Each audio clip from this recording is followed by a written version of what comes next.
ちは。日本語で数えるのを勉強するのはあなたも好きですか? ජපන් භාෂාවෙන් ගණන් කරන්න ඉගෙන ගන්න ඔයත් කැමතිද? එහෙනම් අද වීඩියෝ එක ඔයාට එකේ ඉඳන් 100ට ජපන් ගණන් කරන්නේ කොහොමද කියලා අද මම ඔයාලට කියලා දෙනවා. එහෙනම් මුලින්ම බලමු එකේ ඉඳන් 10ට ජපන් වලින් ගණන් කරන්නේ කොහොමද කියලා.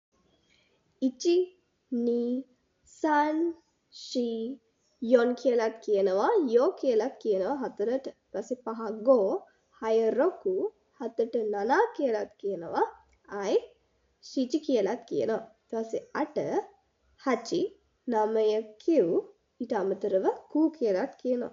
10ට ජු. මෙතන 4 7 සහ 9 ආපහු බලන්න ඒ හැම එකකටම තවත් නම් තියෙනවා. අර යොන් නනා කිව් වලට අමතරව තවත් නම් ටිකක් තියෙනවා. මෙතනදී මේ අනික් නම් දැන් 4ට ෂී යෝ කියලා ගන්නවා. ඊට පස්සේ 7ට නනා වලට අමතරව ශිචි කියලා පාවිච්චි කරනවා. ඊට පස්සේ 9ට කූ කියලා කියනවා. ඒතර මෙන්න මේ පද ටික භාවිතා කරන්නේ එකේ ඉඳන් 10ට තියෙන ඉලක්කම් ටිකට විතරයි. එතනින් එහාට පාවිච්චි කරන්නේ 4ට යොන් 7ට නනා 9ට කිව් කියන පද තුන.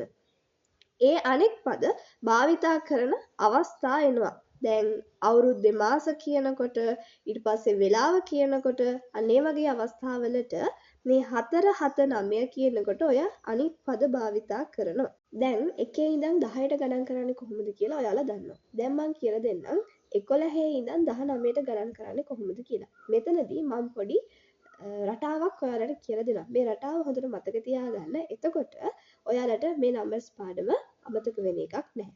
අපි බලමු 11 ඉඳන් 19ට ජපන් වලින් ගණන් කරන්නේ කොහොමද කියලා. මුලින්ම මම දැන් කියලා දෙන්නම් 11ට ජපන් වලින් කොහොමද කියන්නේ කියලා. මේ 11 හැදෙන්නේ කොහොමද? 10ට එකක් එකතු කළාම 11යි. එතකොට 10ට කියනවා ජූ කියලා, එකට කියනවා ඉචි කියලා. එතකොට 11යි කියලා ජපන් වලින් කියන්නේ ජූ ඉචි. එතකොට 12 හැදෙන්නේ 10ට දෙකක් එකතු වෙලා. එතකොට මුලින්ම 10 කියනවා, පස්සේ දෙක කියනවා. එතකොට ජූනි.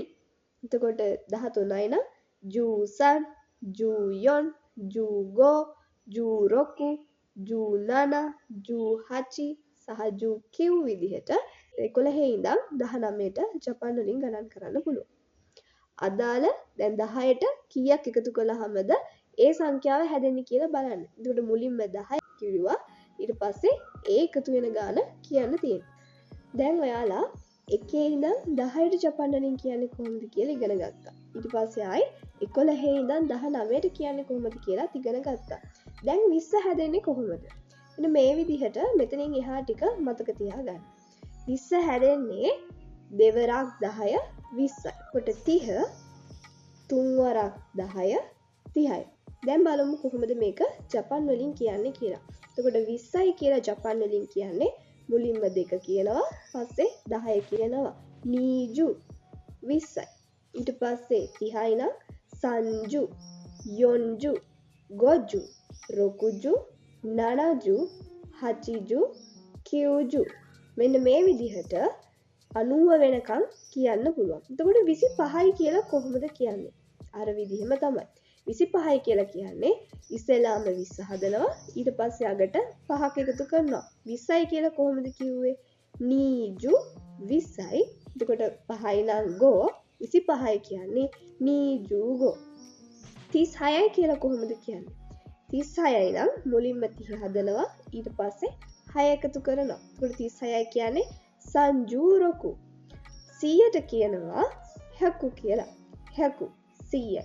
99 නම් 99 ඉස්සෙල්ලාම 90 හදනවා, ඊට පස්සේ අගට 9 එකතු කරනවා. කිව්ජු කිව් 99. මෙන්න මේ විදිහට එකේ ඉඳන් 100ටම ඔයාලට ජපන් වලින් ගණන් කරන්න පුළුවන්. එහෙනම් එකේ ඉඳන් 100ට ජපන් වලින් ගණන් කරන්නේ කොහොමද කියලා අද ඔයාලා ඉගෙන ගත්තා. ආයෙත් මුලින්ම මේ වගේ අලුත් වීඩියෝ එකකින් හම්බ වෙනකන් සයෝනරා.